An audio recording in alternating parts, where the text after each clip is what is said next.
블레셋 사람들은 이스라엘 사람을 못 살게 굴었습니다. 이스라엘 사람들은 행여나 하나님의 도우심을 입을까 해서 이 블레셋과의 전쟁에서 하나님의 언약궤를 메고 나갔습니다. 그런데 그 전쟁에서 이기기는커녕 언약궤까지 빼앗기고 많은 사람이 죽고 패전을 하였습니다. 다행히 하나님의 궤는 그것 때문에 블레셋에 많은 재앙이 일어나기 때문에 스스로 블레셋 사람들이 하나님의 그 궤를 이스라엘에 돌려주었습니다. 그렇지만 그 이후에도 몇십 년이 걸치도록 계속해서 블레셋의 억압과 착취가 계속되었습니다. 이스라엘은 실제로 그때 사무엘 선지자가 나타나고 그 다음에 사울 왕이 나오고 이렇게 하는 동안 다윗 왕이 완전히 블레셋을 제압할 때까지는 계속해서 블레셋에 의해서 이스라엘은 지배를 당하고 억압을 당하고 또 피해를 입는 그런 상황입니다. 사무엘이 이런 상황 속에서 이스라엘 백성들을 미스바에 모아가지고 함께 기도를 했습니다. 그 소리를 듣고 블레셋 사람이 군대를 모아서 다시 이스라엘을 침략해 왔습니다. 그럴 때 하나님께서 큰 우려를 바라시고 블레셋을 물리쳐 주셨습니다. 블레셋을 추격하던 이스라엘 사람들이 미스바와 센 사이에 돌을 세우고 그곳을 에벤에셀이라 이름하였다 했습니다. 에벤에셀이라는 말의 이름은 여호와께서 여기까지 우리를 도우셨다라는 그런 뜻입니다.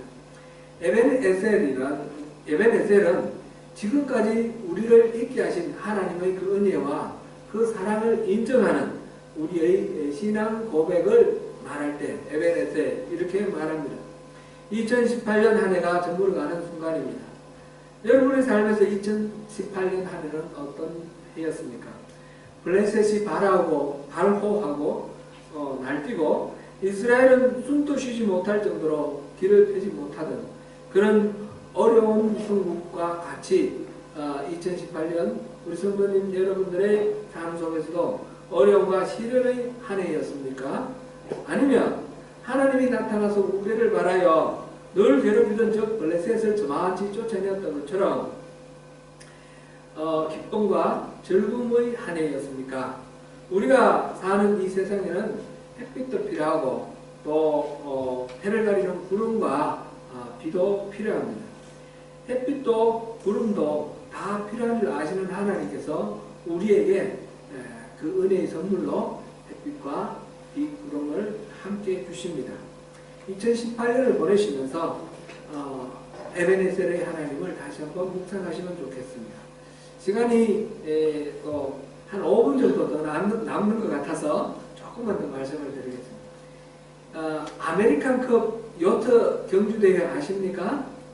2017년에 뉴질랜드가 우승을 했습니다. 지금 세계적인 스포츠 중에서 가장 돈이 많이 드는 스포츠로 이 아메리카컵이 거론됩니다. 요트 하나 만드는데 1,000억이 든다고 하는데 1,000억이면 한국 돈으로 100조죠. 어마어마한 돈입니다. 그렇게 해서 경주를 하는데 2017년은 뉴질랜드가 이겼고 2013년인가 14년인가 그때는 뉴질랜드가 미국한테 졌습니다. 8대1로 이기고 있다가 8대 9로 졌습니다. 미국하고 이렇게 항상 경쟁을 하고 2003년에 제가 처음 아메리카컵을 이렇게 하는 걸 봤는데 그때는 스위스에게 졌죠. 뉴질랜드 감독이 스위스 감독이 돼가지고 그래서 뉴질랜드가 스위스에게 졌는데 참 신기한 게 있었습니다. 여기서부터 여기까지 2포인트를 정해놓고 또 왕복하는 거예요. 몇 차례 왕복을 하는데 이 오클랜드 이 앞바다에서 했지 않습니까? 근데 바람이 여기서 이렇게 갈 때 바람이 이렇게 분다면 순풍을 받고 이렇게 가겠죠. 근데 바람이 이렇게 부는데 반대로 우슬로 올라가면 어떻게 되나요? 역풍을 받고 가잖아요? 그래도 갈 수 있습니다. 지금 돛대로만 바람의 힘으로만 갑니다. 이 아메리카컵은 다른 동력을 활용하지 않고 바람의 힘만으로 가는데 순풍이 불거나 역풍이 불거나 이 레이스는 진행이 됩니다. 이 레이스가 취소될 때가 있습니다. 안 될 때가 있습니다. 어떨 때입니까? 바람이 안 불 때입니다. 바람이 아무리 세게 불어도 괜찮은데, 옆에서 불어도 괜찮고 앞에서 불어도 괜찮은데 바람이 안 불 때는 이건 레이스가 진행되지 못합니다. 인생을 살아가는 데 있어서 우리가 항상 순풍만 불면 좋겠습니다. 늘 우리가 원하는 방향으로 이렇게 우리가 기뻐하는 그런 일들만 펼쳐지고 그렇게 순풍만 불면 좋겠는데, 그렇지 않고 때로는 옆에서 불어서 느닷없이 부는 바람 때문에 넘어지고 또 좌절하기도 하고, 또 역풍이 불어서 한 걸음도 못 나갈 것 같은 그런 순간들도 있습니다. 그런데 이 요트 레이스를 보니까 그 역풍이 불어도 지그재그로 해서 앞으로 진진합니다. 바람이 어디에서 부느냐가 중요한 것이 아니라 그 바람을 어떻게 받아서 어떻게 활용하느냐가 중요합니다. 우리 인생에 어떤 역풍이 불더라도 우리가 그것을 어떻게 받아서 활용하느냐가 우리 삶을 결정할 수 있습니다. 2018년을 보내시면서 하나님께서 우리에게 주신 순풍과 역풍 이런 것들을 어떻게 우리가 활용을 해서 전진을 해나갈까, 또 이렇게 묵상하시고 또 잘 소화하시고 도약을 위한 그런 기반으로 삼으시는 저와 여러분 되시기를 축원합니다. 2019년 새해 첫날이 시작되었습니다. 하나님이 허락하신 새로운 날의 인생이 펼쳐지고 있습니다. 과거에 우리를 얽어매었던 모든 것들 다 풀어 내려놓고 이제 하나님이 우리 앞에 펼쳐놓으신 새로운 지평을 향해서 나아가시는 그런 거리, 우리 함께 걸음을 디뎌 나가십시다. 어떤 자매가 목사님을 찾아서 하소연했습니다. 목사님, 저는 계속 같은 자리를 맴돌기만 합니다. 뭔가 새로운 삶을 살기로 결단을 하고 이렇게 마음을 먹지만 늘 작심삼일로 끝납니다. 이제 새해가 됐는데 새로운 결심을 하고 새로운 삶을 이렇게 살기로 계획을 세우고 이렇게 하는 게 보통이지만 저는 이제 그것도 이제 겁이 납니다. 또 뭐잖아 작심삼일도 되지 않는 그런 저희 나약함 때문입니다. 이제 그 말을 듣고 목사님이 그 자매에게 그 창고에 가서 석굴이 하나를 갖고 나와서 자매에게 전달합니다. 그러면서 자매님, 이유를 묻지 마시고 이 석굴에 물을 좀 담아 오십시오. 그래서 그 자매는 석굴에 물을 담을 수가 없다는 뻔한 이야기인데 목사님 왜 그러실까? 그런 생각이 들었지만 그래도 무슨 생각이 있으시겠지. 그리고 수도에 가서 그 석굴에 물을 담으려고 이제 애를 씁니다. 그러나 아무리 애를 써도 석굴에 물이 담기지 않습니다. 그래서 결국 빈 석굴을 들고 목사님께 찾아갔습니다. 그것을 내놓았더니 목사님이 말합니다. 자매님, 보십시오. 석굴에 물을 담지는 못했지만 이 석굴 안에 그렇게 가득 쌓여있던 그 먼지는 깨끗하게 씻겼네요. 우리가 뭔가 결심을 하면 우리 마음먹은 대로 되지는 않을지 모르지만 그래도 뭔가 새롭게 결심을 하고 새롭게 결심한 바를 위해서 애를 쓴다면 그것 자체가 우리에게 변화를 주고 우리에게 의미가 있는 것입니다. 그렇게 경계를 했다고 합니다. 이제 새로운 한 해를 맞이하는 저와 여러분, 이제 한 해를 어떻게 보내실 것인가 결심을 하시고 또 이렇게 꿈을 꾸시고 그렇게 나가시길 바랍니다. 우리도 그런 생각이 들 수도 있죠. 해마다 똑같은 것 같고 그러나 똑같지가 않죠. 우리가 마음을 주님께 쏟으면 빌립보서 2장 13절 너희 안에서 행하시는 이는 하나님이시니 자기의 기쁘신 뜻을 위하여 너에게 소원을 두고 행하게 하시나니. 우리는 구원받은 하나님의 백성입니다. 구원의 차원이 네 가지 차원이 있다는데 마지막 차원은 새 언약입니다. 이거는 돌판에 새겨진 언약이 아니라 우리 마음판에 새겨진 언약입니다.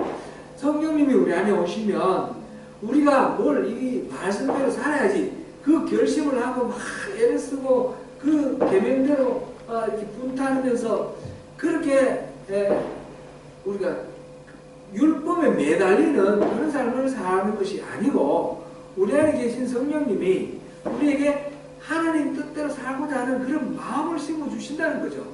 우리 안에서 행하시는 일은 하나님이시고 그 하나님이 우리에게 소원을 두시고 그 소원을 이루어가도록 또 힘을 주시고 그렇게 해서 우리가 하나님의 백성답게 살아갈 수 있도록 해주시는 것입니다. 세언약은 그래서 내 힘으로 하는 것이 아니라 내 안에 계신 성령님의 힘으로 살아가는 변화된 삶입니다. 하나님이 우리에게 그런 소원을 주시고 그런 뜻을 이룰 수 있도록 능력도 주십니다. 오늘 본문에서는 하나님께서 견고한 성과 외성이 되게 되어 주시겠다 하셨습니다. 성곽이 되어 주시겠다 하셨습니다. 이렇게 적이 쳐들어올 때 들어오지 못하도록 막는 성 있죠. 성벽, 워 또는 캐슬 이렇게 영어로 할 수 있는 거죠. 그 다음에 이런 성곽 하나님이 자신이 그렇게 해주시겠다는 것입니다. 피지컬리 물리적으로 이렇게 벽을 쌓아놓은 것은 벽을 완전히 막지는 못합니다. 인공위성에서도 보인다고 하는 만리장성, 중국의 그 오랑캐들이 들어오지 못하도록 만리장성을 쌓았는데 오랑캐들이 못 들어왔습니까? 못 들어온 게 아닙니다. 그죠? 몽고가 들어와서 그 중국 왕조를 정복하고 원나라를 만들었지 않습니까? 저 만주족이 들어와서 만주족의 청나라가 되지 않았습니까? 거란족이 들어가서 연나라가 됐어요. 그렇게 그 물리적인 성벽은 적을 막지 못합니다. 하나님께서 우리의 구원이 되어 주시고 하나님이 막아주시면 그것은 어떤 적도 다 막아주실 수 있습니다. 하나님께서 그렇게 하나님이 도성으로 만들어 놓고 평강과 안전으로 그렇게 지켜주시는 하나님의 도성을 만드시겠다 하셨습니다. 근데 거기에는 누가 들어갑니까? 누구를 드리라고 하셨습니까?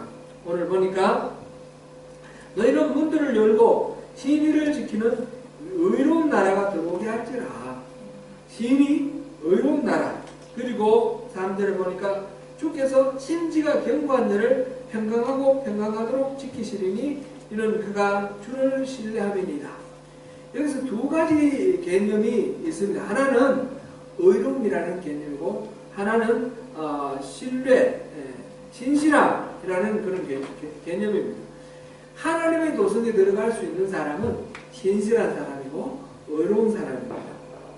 이 신실함이라는 것은 무엇입니까? 여기서는 keeps faith 이렇게 하나님에 대한 믿음, 신뢰를 계속 유지하는 것, 그것을 신실함 이렇게 말을 했는데 그것은 바로 하나님에 대한 이 믿음, 하나님이 내 삶의 주인이시고 모든 해결책을 갖고 계시고 하나님이 답이라는 사실을 믿고 거기에 대해서 추호도 의심하지 않고 하나님께 전적으로 내 인생을 거는 것, 그것이 신뢰고 믿음입니다. 믿음이라는 것은 어떤 지적 동의가 아니라 그랬고 자기 확신이 아니라고 그랬습니다. 하나님을 신뢰하고 내 자신의 인생을 하나님께 의탁하는 것, 그것이죠.